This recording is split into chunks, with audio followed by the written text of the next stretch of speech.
Hi everyone, Judicial Watch President Tom Fitton here with our weekly update on social media.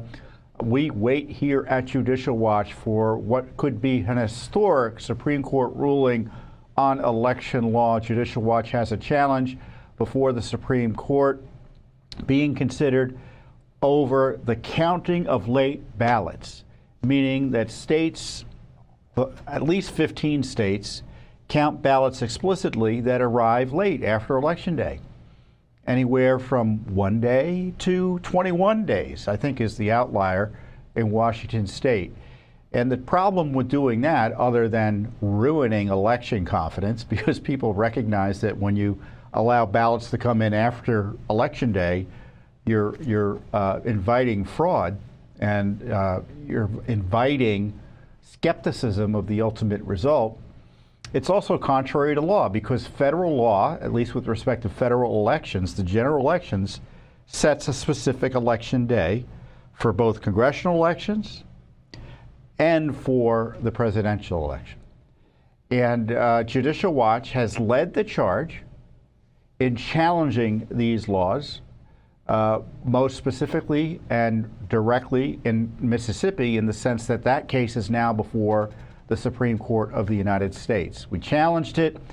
The lower court didn't bite, didn't want to enforce the law as written. The appellate court, the Fifth Circuit Court of Appeals, agreed with Judicial Watch and found the counting of late ballots like that to be unlawful. And Mississippi appealed it to the Supreme Court. Now the Supreme Court's going to decide, and I think they're going to decide in our favor, knock on wood, that yes, Election Day means what it says, and that counting ballots that arrive after Election Day is inconsistent with federal law. Now, we were thinking the Supreme Court was going to rule this week, and I'm sure I wasn't the only team member here at Judicial Watch that was clicking furiously on the Supreme Court website, constantly reloading it to see if the decision would come down. It didn't come down. 3 other decisions came down. They were interesting, but for the purposes of this program, it wasn't the one that we are pursuing, the Watson case, on behalf of the Mississippi Libertarian Party. The Republican National Committee's in the case as well. And we expect a ruling. I was hoping it would come this week, but it will likely come next week. It will certainly come by July 4th, our 250th anniversary. And there are a bunch of other big rulings expected from the court as well. And I say this seriously. I'm not just like engaging in hyperbole. I think if we win, it will be the most significant victory out of the Supreme Court for election integrity in history thus far. Because right now, elections are being compromised and ruined, in my view, by unlawful counting of ballots that arrive late. And it's violative of federal law. It invites voter fraud and ruins voter confidence. I haven't checked the numbers. Are they still counting ballots in California? Probably. We just had ballots in a primary here in Washington, D.C. I don't think they're finished counting ballots in Washington, D.C. And I say this jokingly, there are 12 people who vote in D.C., relatively speaking. There's zero excuse not to have the ballots counted. But the left insists on creating systems or structures of election administration that invite fraud, make it difficult to detect fraud, and generally undermine confidence in elections. And it used to be, I thought, that, well, you know, the left just wants to be able to steal elections when necessary. That's why they hate voter ID. They don't want citizenship verification. They want to count ballots forever and a day. They don't want to keep the voting rolls clean. But I'm convinced they don't like elections generally. And if push came to shove, they'd figure out a way to end elections. And I think one of the ways you end elections is by making them a joke so that no one really participates in them, and the outcomes are virtually preordained as a result of the only ones who participate in them are the ones who know it's the voters who know that it's going to be rigged for one side or the other. And that would be, you know, a terrible development for our constitutional republic. because the left isn't stopping here in Washington, D.C., and it's blow after blow against election integrity from the left. They have, in Washington, D.C., and we've investigated and shown the extent of alien non-citizen voting here in Washington, D.C., they want non-citizens to vote. And obviously there's a federal fight in terms of strengthening citizenship verification through the Save America Act that Republican senators don't evidently want to pass, but that's another issue. But locally, currently the interpretation of law is that local elections can include non-citizens if approved by local or state officials. They've done it here in Washington, D.C. Not only can non-citizens vote in local elections, they don't have the checks in place based on our analysis to ensure they don't vote in federal elections. So right now in Washington, D.C., the ambassador for Russia can vote potentially. All these foreign nationals can vote, and illegal aliens can vote for the mayor of our nation's capital and the D.C. council, et cetera. In Los Angeles County, I just saw on the news, I haven't seen the underlying proposal, but the headlines are L.A. County, the council there, or was it L.A. City Council, excuse me, passed a resolution or a bill that would put on the ballot this November whether to allow non-citizens to vote in Los Angeles. And I don't know if the non-citizen requirement is only for lawful non-citizens, meaning people who are here legally, or will it include illegal aliens. My guess is, given the left's adamant view that there should be no legal distinctions between citizens and non-citizens, or even legal aliens and illegal aliens, they're going to want illegals to vote in Los Angeles. So we've got this attack on the rule of law with post-election day allowing ballots to come in late, even without a postmark, and get counted. You have many states with zero voter ID requirements effectively. You have the mass mailing of ballots to, in California, for example, where Judicial Watch has just sued, nearly 900,000 names we know are dirty and shouldn't be on the lists at all, potentially hundreds of thousands of more that we don't have access to who are maybe getting ballots because you have mass mailing of ballots in California. And then you don't have the core issue with citizenship verification settled, because the only thing that stops an illegal alien from voting is our reliance on them not to game the system. Because when you go to register to vote, they don't say, do you have proof of citizenship? They just say, are you a citizen? And some people lie. Some people misread it. Either way, there's no citizenship verification in order to vote. And I know Americans by like 90 to 10 agree there should. I know Americans by 90 to 10, in terms of the percentage of the population, agree with voter ID. But I think it's 15 states or so have no voter ID. And they're big states like California, Illinois, et cetera. So Judicial Watch, again, front and center, cleaning up the voting rolls. We've cleaned 6 million to date. Judicial Watch, front and center, trying to stop the counting of late ballots. That's a flagrant violation of Election Day federal statutes. Judicial Watch, front and center, exposing non-citizen voting and the threat to our republic related to that. Judicial Watch, front and center, opposing the left's efforts to rig elections according to race. There is no organization and no governmental body doing as much as Judicial Watch is to ensure fairer and cleaner elections. And we are only able to do it with your support. So let's pray that the Supreme Court rules our way in elections in terms of the election day fight.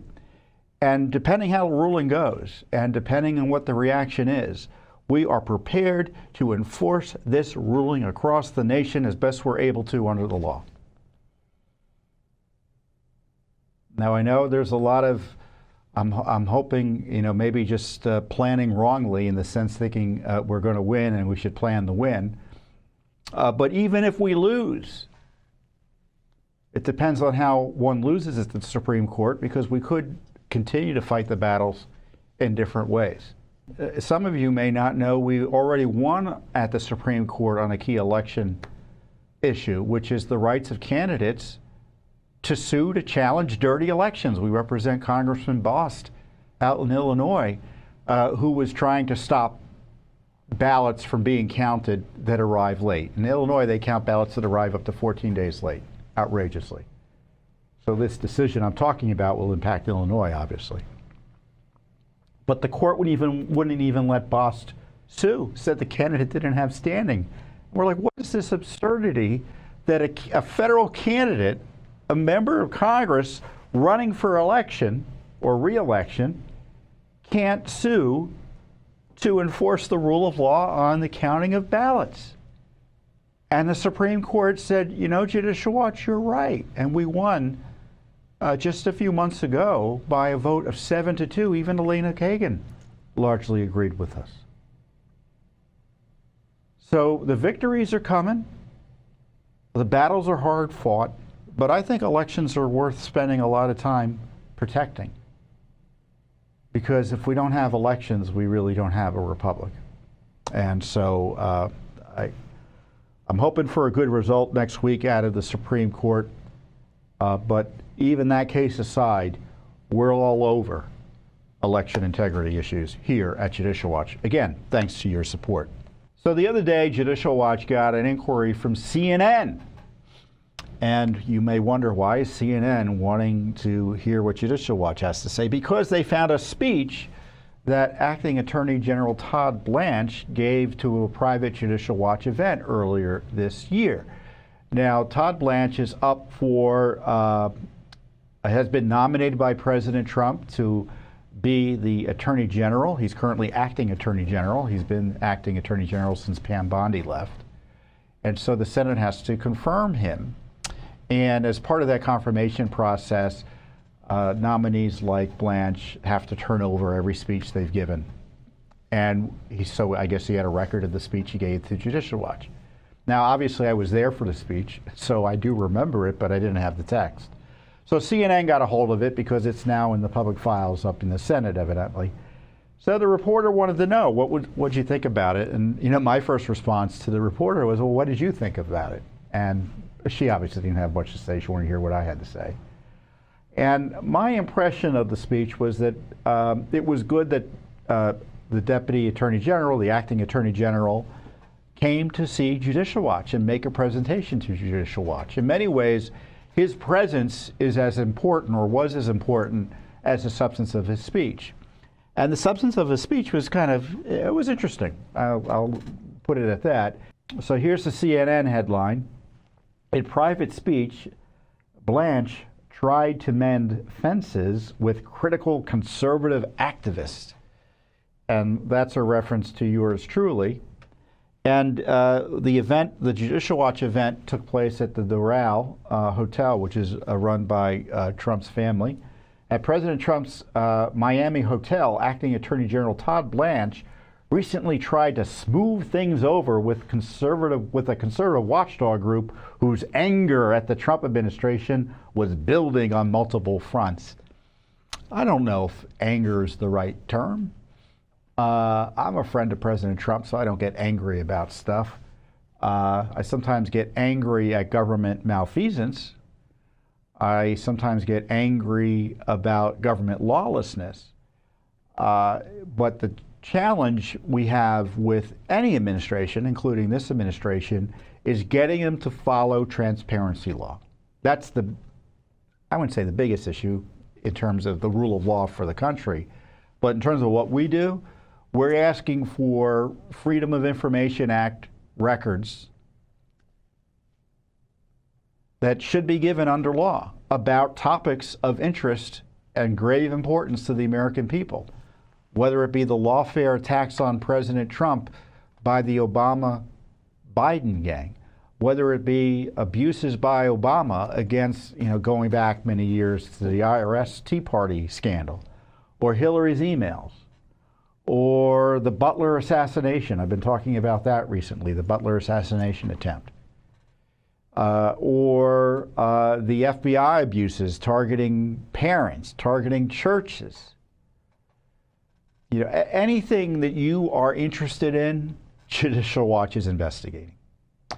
And so it's always frustrating, although it's expected because I've been doing this so long, my colleagues and I, that we get the runaround when it comes to getting documents out. But I'm also frustrated by the fact that the Justice Department and the FBI haven't moved fast enough, at least in my view, to prosecute the lawfare and wild abuses of power that nearly destroyed our republic. I mean, this is not a modest or a minor issue. The effort to jail Trump is a republic-ending type of threat to the way our government is set up. It's what separates us from those regimes that we read about in the newspaper where political opponents are regularly jailed. And to have a former president and candidate for president being targeted for jailing and worse. Remember, they wanted to remove his Secret Service protection. And it was retaliation for his First Amendment protected speech, for exercising his duties as President of the United States, and to keep him out of office. And so I think the Justice Department and the FBI have been long compromised by that activity. And however good the head of the agencies are, whether it be Kash Patel, Pam Bondi, or the incoming Todd Blanche, institutionally the FBI and the Justice Department can't investigate themselves. That's kind of the basic issue I have. But in the meantime, they also have a, I think, grave obligation to pursue or follow the transparency laws and give us the documents as we ask for them. In the private speech delivered to Judicial Watch on April 20th, Blanche attempted to showcase how the Justice Department is addressing allegations of voter fraud and weaponization in the federal government. The group's new leader, I don't know how new I've been here for almost 28 years, has been critical of the Justice Department and FBI. While we may not always agree on every issue, let me say this clearly at the outset. Your mission is not in conflict with the Justice Department I lead. It is a mission the Department of Justice must share, Blanche said, according to his prepared remarks. And as they note, the speech was disclosed to Congress as part of Blanche's required paperwork to be confirmed permanently in his role. So that was a good, I was appreciative of that. I was appreciative, and Judicial Watch's supporters and friends and allies who were there were appreciative of the fact he was present. And there wasn't much for me to argue with in terms of the speech. We hear you, we understand the concerns, and we are acting. And so as he began the speech, he read a few tweets of mine from back in the beginning of the administration. And he goes to the CNN people go, to show how frayed dynamics had become, Blanche read off a string of tweets by Fitton in which he criticized the Justice Department, quote, for hiding records on the Obama gang and deep state abuse of Trump and for protecting the Clintons. And this is what and I'll say it again, I'll tweet this every day till the end of time. The FBI and DOJ must be criminally investigated by someone other than the FBI and DOJ. And I remember he read that tweet, and I'm like, yeah, I agree with me on that, right? So Blanche gave a good speech, and of course he joked a bit about the distance or the criticism. He said, Tom, I thought we were boys. I'd like to think about our relationship as a family. Now that family works together and loves each other, still gets into some spats on Thanksgiving after a few bottles of wine. but it doesn't take away from our love for one another or the common purpose we share. So it's a good speech overall, and it was a good story by CNN in terms of highlighting the attempts of Judicial Watch to try to get the Justice Department to pay attention to these key issues that not only we care about, but I know you care about. How do I know? Because we have hundreds of thousands of Americans who support our work every day.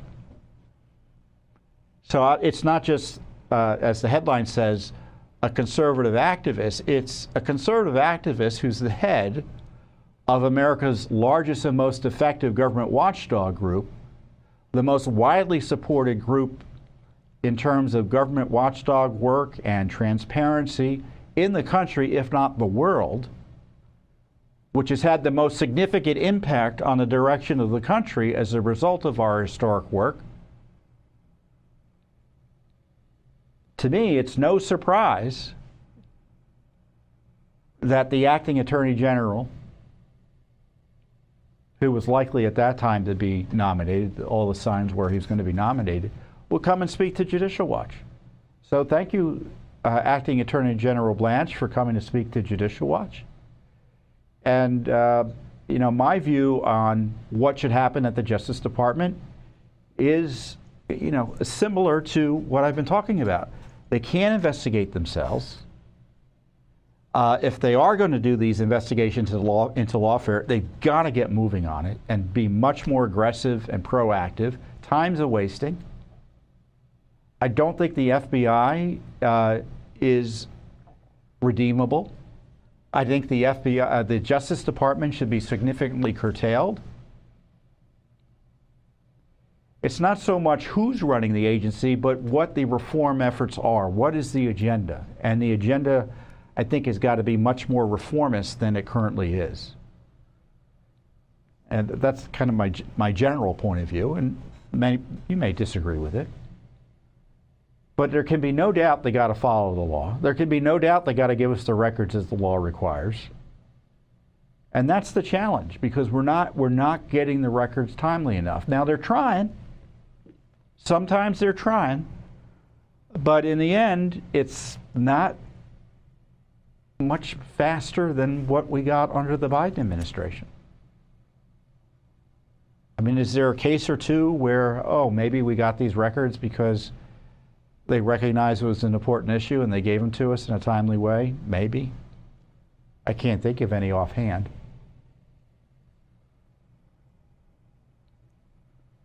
But that happened under the Biden administration too, believe it or not. And we used to get some Biden records without even suing. And that were not flattering to the Biden administration. And here we can't get records sometimes from the FBI or the Justice Department or other agencies that aren't necessarily about Trump. They're about the abuses of Biden and Obama. I mean, we're still getting, the FBI the other day filed a brief hiding record showing they still didn't want to produce records about St. Hillary of the grand jury, as I affectionately call her. They're still protecting Hillary, this FBI is. So that's the frustration. And I think Todd Blanche recognizes it. And I think they're trying, but you know, we're going to keep on suing, keep on pushing, because that's what you want us to do. I know that's what you want us to do. So you can read the full article below. You can. Now the story was pretty good. It is CNN. I'll tell you a funny thing about the story that I didn't like. What they kind of.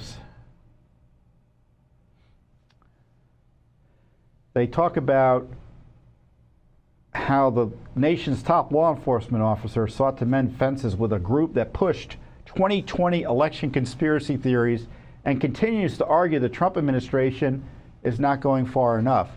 So I asked the reporter afterwards, what 2020 election conspiracy theories did we push? I don't think, let me check my phone. I will confirm that I haven't gotten an answer yet.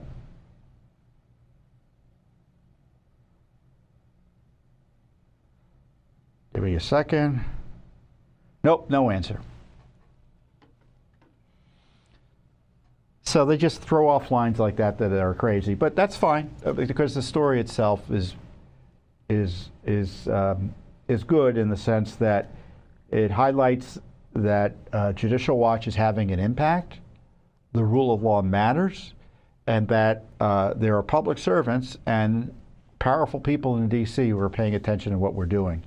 And Todd Blanche is certainly someone who sees himself as an ally in our cause, which is good to see. So I can't complain too much, right? Now, tune in next week, and I'll be attacking the Justice Department on topic X, Y, and Z. Don't worry. But something else happened this week that's important that the Justice Department did in a great way.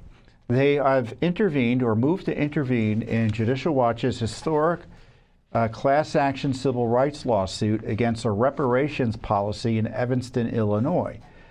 You may recall Judicial Watch is representing individuals in Illinois who can't get money from this reparations scheme because they're not black. Yes, you heard that correctly. There is a government that's actually giving money. Think about this on June 19th. There's a government out there that's discriminating on the basis of race, giving out checks to $25,000 in cash to people based on the color of their skin only. So if you're a black individual and otherwise meet the criteria, which, by the way, doesn't include being discriminated against, it's just the color of your skin and whether or not a family member lived in this town during a certain amount of time. So you don't even have to be, it could have been like your great-grandfather or something, and you get this reparation. And so Judicial Watch had sued in federal court, and recently the court allowed the case to go forward, and it's the only reparations program that's in operation in the sense of giving cash out. And as a result of Judicial Watch's lawsuit, all the other reparation schemes are kind of circling and are on hold as they wait to see how this is handled. And so it was good news that the Justice Department Civil Rights Division, which is run by our friend Harmeet Dillon, with the authorization of the Acting Attorney General Todd Blanche, authorized the attempt to intervene in this lawsuit. So the lawsuit's out in the Northern District of Illinois, and the government filed its brief, I think their motion to intervene on Tuesday. The Justice Department's proposed complaint is an intervention, names the city of Evanston as a defendant, and alleges that the program violates the Equal Protection Clause of the 14th Amendment. The Justice Department also alleges the program violates the Fair Housing Act. I guess because there are parts of the reparations program talk about helping people build houses and mortgages and things like that, even though they just hand out cash and you're not required to spend it in any particular way.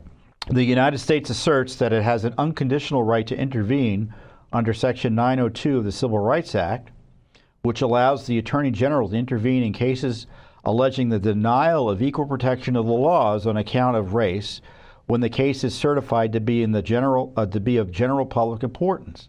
According to the filing, the Acting Attorney General has certified that this case is of general public importance. The Justice Department notes in its filing that Judicial Watch's plaintiffs do not oppose, so we didn't oppose them coming in. The city of Evanston did. So the Justice Department moved to intervene. Judicial Watch, on behalf of its clients, our lawyers, didn't object, but the lawyers for the city of Evanston objected. So there's going to be a fight over whether the Justice Department can intervene to protect American citizens from being discriminated against under the Constitution. As I noted in our press release, the Justice Department is right to join our fight against Evanston's blatantly unconstitutional reparations scheme. Evanston hands out $25,000 in government payments to blacks only, and the Constitution flatly forbids this kind of racial discrimination. We're happy that the United States is following our lead and welcome it as an ally in this historic lawsuit against the woke racist program. So this is just a great validation of our work and your support for Judicial Watch. So I've always said this is an historic lawsuit because it's the first reparations scheme of note that actually has seen money go out the door. Other reparation schemes are waiting for this to be litigated before they move forward in large measure. And we've been on the tip of the spear going after this issue. This is where the left kind of exposes its true nature, where they pretend to be against racial discrimination, but actually practice it in blatant contravention of federal civil rights statutes and the U.S. Constitution. And I want you to kind of think about the phrase equal protection under the law. That's in the 14th Amendment. You can't be denied equal protection of the law based on race. The left does not agree with that. So we fought the Civil War to essentially enshrine that principle into the Constitution, and the left rejects it. They want to deny you rights based on your race. They want to deny you protections based on your race. It's not the right that wants to do that. It is the left that wants to do that. Now, are there rightists who want to do that? Probably. But in terms of like general discussions among ideological opponents, the left versus right here in the United States at least, it's the left that wants to racialize law, engage in segregation, discrimination, and it's conservatives that want to protect the rule of law, protect the civil rights of everyone. It's cases like this that show, in actuality, despite what you hear about the NAACP, despite what you hear about the ACLU, Judicial Watch is America's leading civil rights organization. We're protecting your civil rights when it comes to elections, not having your votes stolen, diluted, and basically made a mockery of by unlawful election administration. And Judicial Watch is protecting your rights by opposing this woke racism that would divide and destroy this country based on race. And indeed, that's why the Civil Rights Division of the Justice Department, under new leadership, Harmeet Dillon, under the leadership of now Todd Blanche and the president, obviously, they're not going to play this leftist game, because for decades, even through Republican administrations, the Justice Department was on the side of the left in terms of mandating discrimination under the cover of law. So I don't know about you. I oppose reparations. In theory, is it possible to get a reparation for government misconduct or abuse? Yes. That's why the left went ballistic when President Trump put forward the victims' Lawfare compensation scheme. That was a reparations program in part, right? Someone was abused, they could document the abuse and get reparations. In the 1940s, when Japanese Americans, citizens, were put into camps, internment camps, they received reparations. It was a specific abuse and they got compensation. In Illinois, what's going on is that they're saying there was discrimination in a kind of vague way back in the 50s and 60s, or who knows when, with respect to housing. And as a result, people who were residents then and the ancestors of residents or descendants of residents can get cash without having to prove they were actually discriminated against. So yeah, there could be some lawful reparations depending on the circumstances. This isn't it. So I'll let you know what happens next, or when something big happens next, because I'm sure they'll be fighting about whether the Justice Department can intervene, and I'm sure that's going to delay the resolution. But in the end, I don't see how this survives, this reparations scheme. I think they either end it or the court ends it for them. Either they end it and say, oh, the writing's on the wall, we're going to end it, or the court says, based on all the evidence, and it's resolved in a way favorable to Judicial Watch and the United States government, meaning you, the American people. I've been talking during this program about having to sue for records about the lawfare abuse targeting Trump and how frustrating that is. But it's also part of what the government has wrought generally. It's in order to get documents out of the government, you often have to sue to get them. And the great thing about Judicial Watch is that we have the resources, thanks to the generous support of you, to go to court when we really want the documents. And that's what we're doing with respect to, as I've highlighted, a significant, let me put it bluntly, the worst government corruption scandal in American history, which is the targeting of President Trump by administration after administration that wanted to jail him based on politics. And our most recent lawsuit, to get to the bottom of this, includes what I believe to be judicial abuse of Trump as well. And typically, the judiciary is not subject to FOIA. But if government officials are meeting with judges privately, well, those meetings might be subject to FOIA. So accordingly, Judicial Watch has sued the Justice Department for records of meetings between Jack Smith, the anti-Trump fanatic appointed by Merrick Garland, and 2 federal judges. Here in the District of Columbia, the federal court has, at the district court level, what they call chief judges. They're kind of the first among equals, right, more or less. They run the grand juries, which is the importance of this case. And the 2 judges are at issue are Judge Beryl Howell and Judge Boasberg, who is the current chief. So this is a case of Judicial Watch asking for the records a few months ago. It was in the news that Smith had talked to these 2 judges in a way that raised questions, and we asked the DOJ for answers, and we didn't get them, so we sued. It's really simple. This is the way FOIA generally is supposed to work. You file the request with the agency, give us records about the price of tea in China, and if they don't give us records about the price of tea in China within 20 days or so, we can sue. Now, there are exceptions to the rule, but that's the general law. And we can sue in federal court for it. And so it's a really powerful law because it puts Judicial Watch or any other citizen, any other group, on equal footing with the Justice Department or the FBI or the IRS, whichever agency we're suing. And then they have to tell the court, this is why we're not giving the records, or we will give them the records, but we need more time, or we're only going to give them part of the records and we want to withhold them, and we get to battle them on that issue.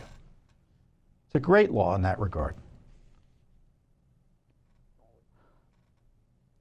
On November 18th, 2022, 3 days after Trump announced he would run for president again in 2024, Attorney General Merrick Garland appointed Special Counsel Jack Smith to investigate potential criminal wrongdoing by Trump, or so he says.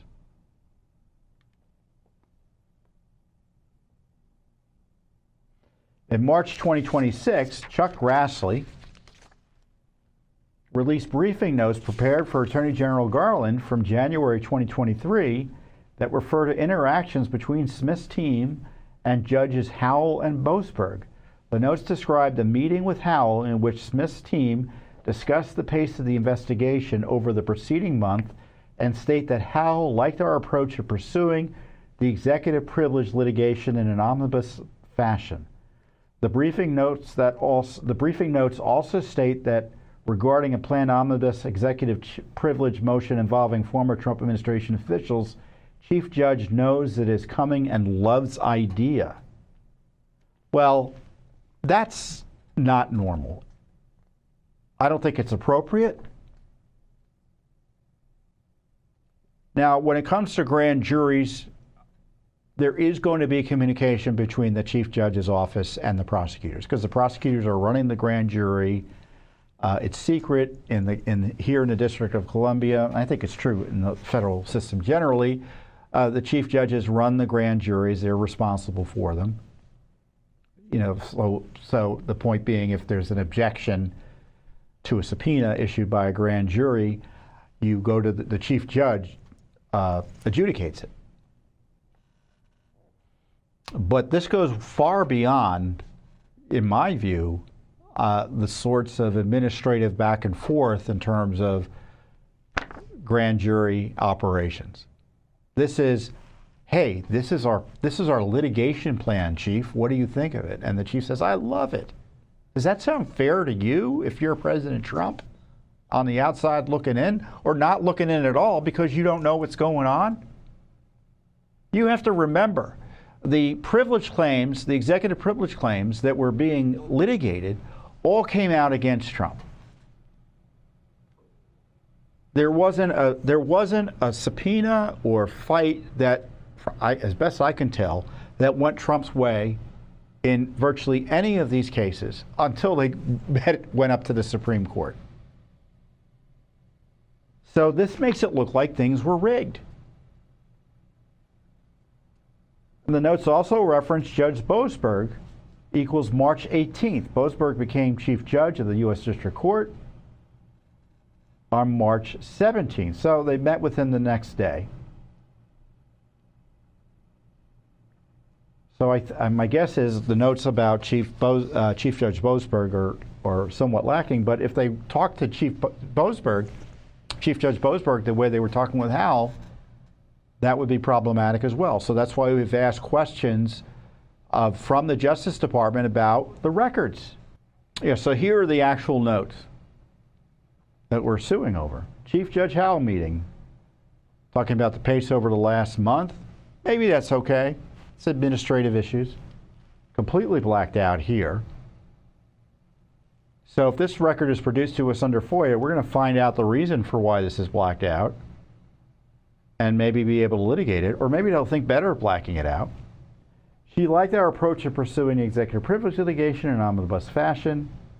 And then you see the note about Judge Boasberg, March 18th, so maybe they met with him then. So it's unclear what we could get here. But certainly, we need more information about these meetings because they're problematic. I hate that word, but I guess it works here. Oh yeah, it's a real simple request.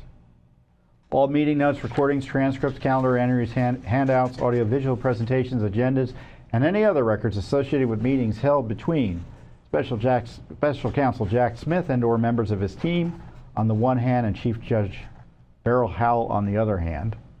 And we asked similarly for any communications concerning meetings with Judge James Boasberg. Just give us the records. Just give us the records. The acting Attorney General of the United States, the now nominee for Attorney General of the United States, Todd Blanche, he came down and told Judicial Watch that he was going to be doing more in the way of transparency. This would be a good place to start, huh? There are a lot of other things that he could be doing in that regard too, but that's another matter. So of course this isn't the only lawsuit we have on the outrageous lawfare against President Trump. We have lawsuit after lawsuit pending. And it's frustrating that we have to file lawsuits and then still get the runaround about documents over, as I keep on saying, the near destruction of our republic caused by this insane effort by the Obama, Clinton, Biden gang to get Trump. I mean, in April, we sued the Justice Department for records about Biden's search warrants into Trump lawyer Rudy Giuliani, America's mayor.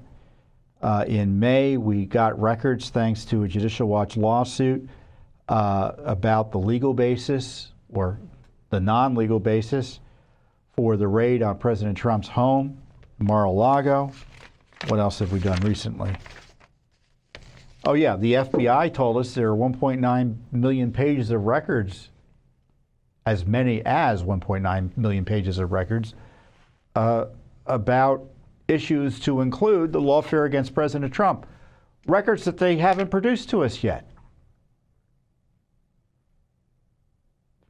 And it goes on and on.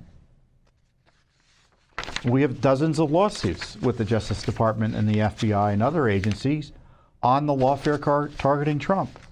I tell you, if you're not going to prosecute people, at least release the darn records. That's one way to get some accountability, huh? So I know people think the only way to get accountability is by putting people in jail. And I largely agree that that's the best way, especially if there's strong evidence of a crime, there's been an investigation, and a grand jury, etc., prosecution, trial, plea agreement, whatever, and then someone goes to jail. But that's always difficult to do. I know I complain that it's not being done aggressively, but it's difficult to do, which is why you got to work really hard on it and begin immediately with uncompromised people. But there's another type of accountability, which is figuring out what went on. And the Justice Department and the FBI have been slow in terms of producing information in that regard. Now, they have produced a lot of information that previously had been withheld that's disturbing. But there's much more there. There's much more there. As I said, 1.9 million pages of documents potentially. Get them out. Is it perfect accountability? No, but we're better off knowing what went on than not knowing what went on. So we're in a position to stop it or maybe reform the agencies, or in the case of the FBI, maybe shut it down. So, you know, it's been a tough week, at least for me, because Obama's been in the news promoting himself. He and Michelle Obama, with this ridiculous presidential center they've announced, or they're opening this week. And I'm sure you've seen the building because you can't miss it, or if you're watching the media. But here's this monstrosity that he's built for himself, or to himself. It looks like, I know a lot of people think it looks like something like Darth Vader would be in Star Wars, you know, something from the bad guys in Star Wars. I'm a Dune nerd. I think it's something that the Harkonnens would have been in, this building. But it's a monstrosity. It's built in the middle of a park, and there's already controversy about the funding, whether the foundation's funding is appropriate given the promises they made to the public when they got the sweetheart deal from the local Chicago government. And I know there are people who think they haven't gotten paid properly by the millions, in terms of millions of dollars. So all that aside, Obama, in my view, when it comes to government corruption, is the worst president in the history of the country. No other president tried to jail his opponent and seditiously engage in efforts to undermine his successor the way President Obama has. And he's still at it. I mean, today, or at his the grand opening of this center, he's out promoting the insurrection in Minneapolis that took place against federal law enforcement. His corruption is just terrible.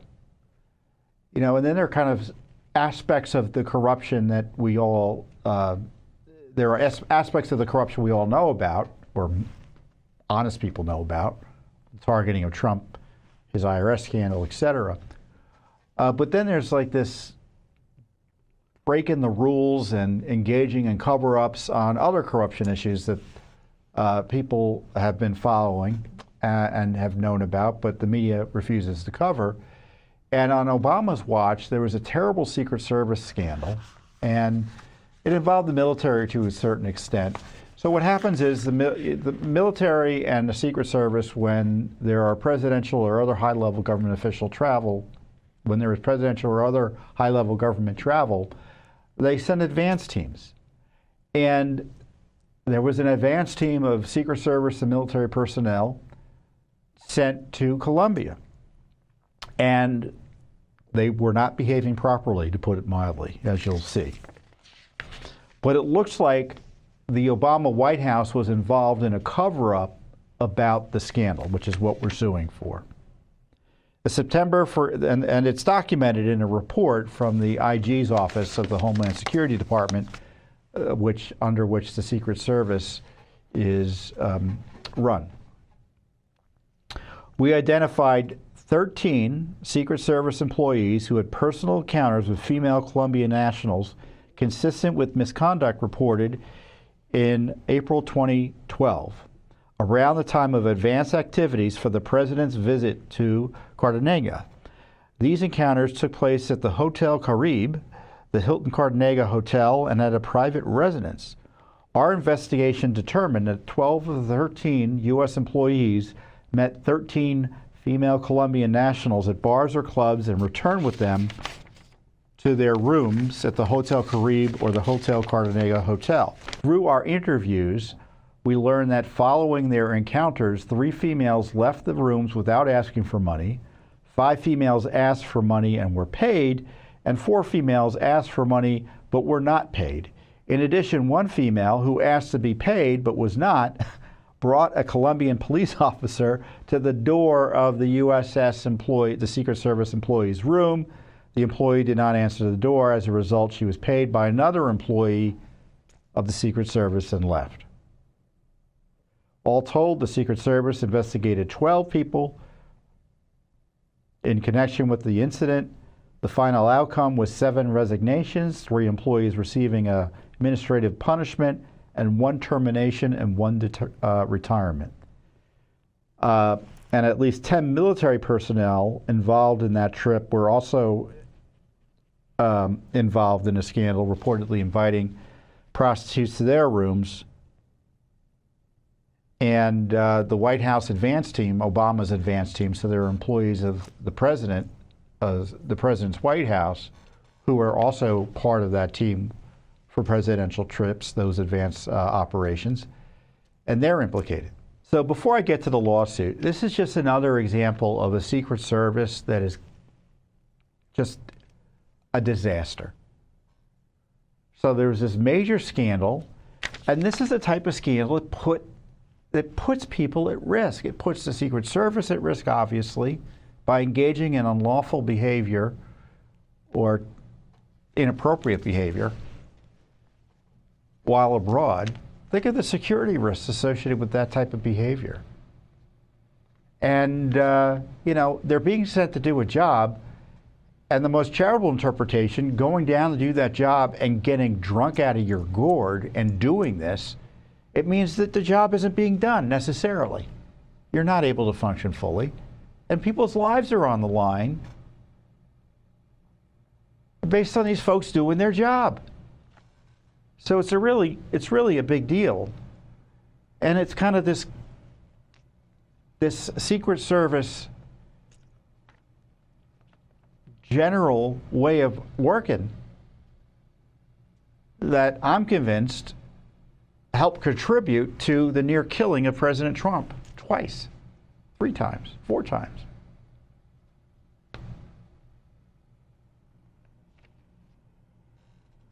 But what's interesting here is the involvement of White House counsel. And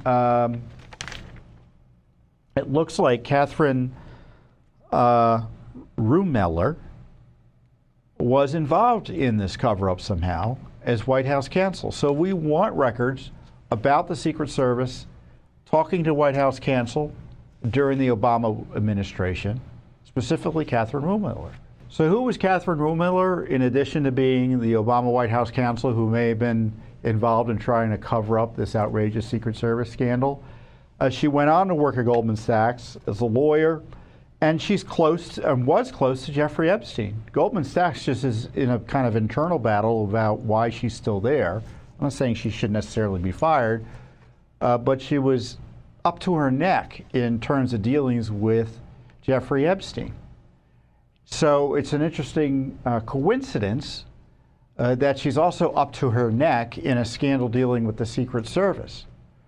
So this is kind of one of these issues that are kind of so illustrative of the way Washington works, is that these people are always getting into trouble.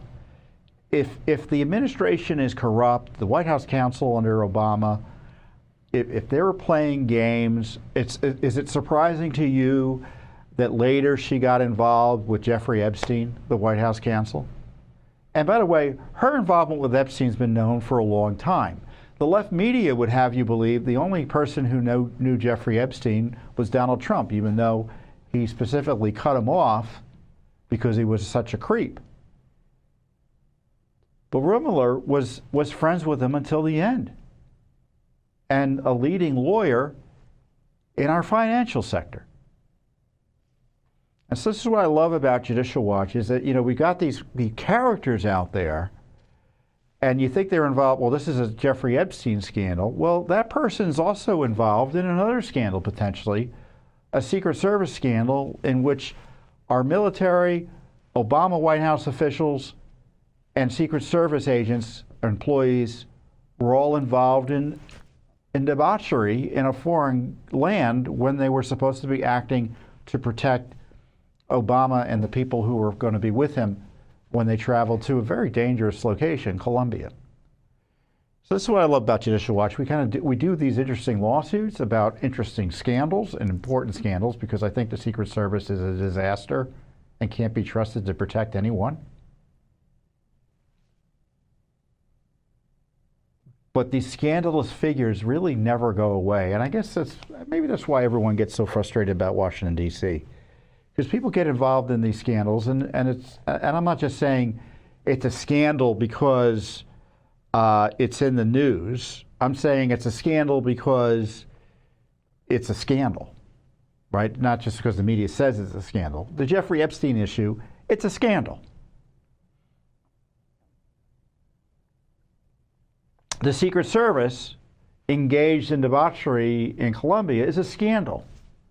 And yet people involved in these scandals just seem to kind of just never get punished. She goes on to work for one of the nation's premier financial firms, big investors, Goldman Sachs.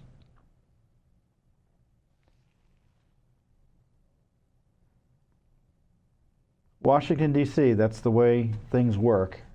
It's frustrating, but it's also one of the reasons Judicial Watch has work 24/7, because these people are always up to something.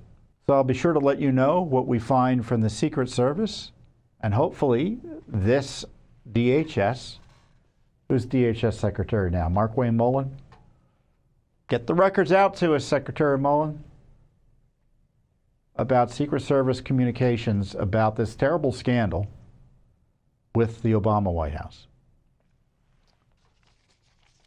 I don't know why we got to sue for it, but we did.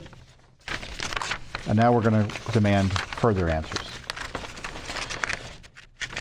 So hopefully next week I'll be talking to you about a Supreme Court victory, second to none in terms of election integrity. But either way, I'll be talking to you about other important topics. So be sure to come back to us next week here for our weekly update, and I'll see you then. Thanks for watching. Don't forget to hit that subscribe button and like our video down below.